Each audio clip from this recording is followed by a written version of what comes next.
नागपूरमध्ये संशयास्पद परिस्थितीत आढळलेल्या महिलेच्या मृत्यूचा जरीपटका पोलिसांनी उलगडा केला आहे। या प्रकरणात महिलेच्याच प्रियकराने तिची हत्या केल्याचे तपासात समोर आले असून पोलिसांनी आरोपीला अटक केली आहे। जरीपटका पोलीस ठाण्याचे वरिष्ठ पोलीस निरीक्षक अनिल ताकसांडे यांनी दिलेल्या माहितीनुसार नागपूरमधील नारा गावातील एका घरात काही दिवसांपूर्वी एका महिलेचा मृतदेह आढळून आला होता। हा मृतदेह अळ्यात लागलेल्या अवस्थेत असल्यामुळे परिसरात एकच खळबळ उडाली होती। सुरुवातीला हा मृत्यू संशयास्पद असल्याची नोंद करून पोलिसांनी तपास सुरू केला।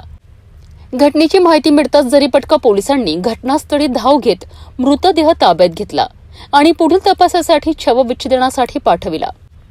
पोस्टमार्टम अहवाल आल्यानंतर हा मृत्यू नैसर्गिक नसून खून असल्याचे स्पष्ट झालेत। त्यानंतर पोलिसांनी या प्रकरणी खुनाचा गुन्हा दाखल करून तपासाची दिशा बदलली।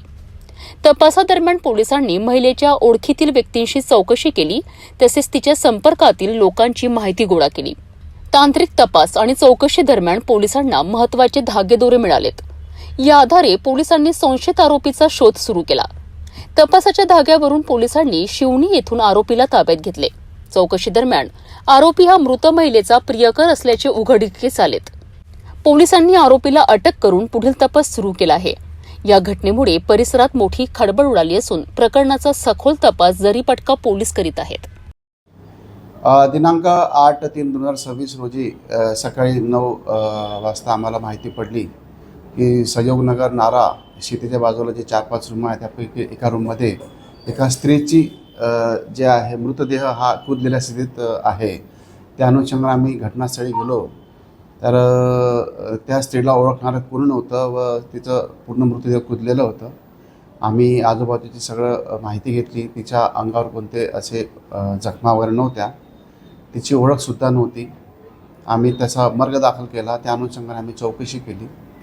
नंतर मला माहिती पडलं, आमचे तपास पथकाचे जे कर्मचारी आहेत त्यांनी शोध घेतल्यावर माहिती पडलं की ती जशिया उईके म्हणून नावाची महिला आहे।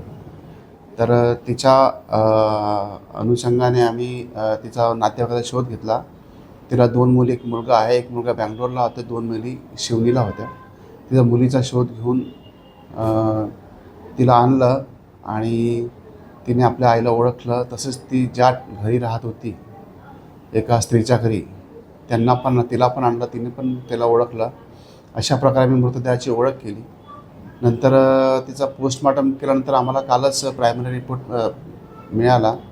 त्याच्यामध्ये तिच्या पोटावर लाथाबुक्क्यांनी मारल्यामुळे आतील रक्तस्राव होऊन तिचा मृत्यू झाल्याचे आम्हाला डॉक्टरांनी प्रथम दर्शनी सांगितलेलं होतं। त्या अनुषंगाने आम्ही कालच आम्ही खुनाचा गुन्हा दाखल केला। त्या अनुषंगाने आम्ही माहिती घेतली असता ही स्त्री बाजूच्याच एक राजेंद्र यादव नावाच्या इसमासोबत ते आली होती। रात्री त्यांनी दारू पिली व दारूच्या नशेत त्यांनी तिला हातबुक्यांनी मारलं व तिला नंतर सोडून चालला गेला व त्यात तिचा मृत्यू झाला। आरोपीला आम्ही शिवणीतून अटक केलेली आहे।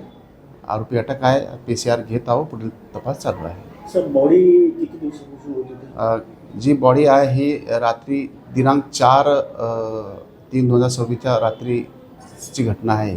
सर, महिला संघ काही गैरव्यवहारही केला का? नाही, काही गैरव्यवहार नव्हते। सोबतच ते एकत्र आले होते, त्यांचं प्रेमसंबंध होते।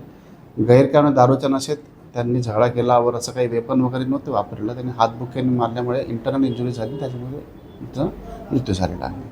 आता आरोपी अरेस्ट आहे? आरोपी अरेस्ट आहे। आता पुढील तपास चालू आहे।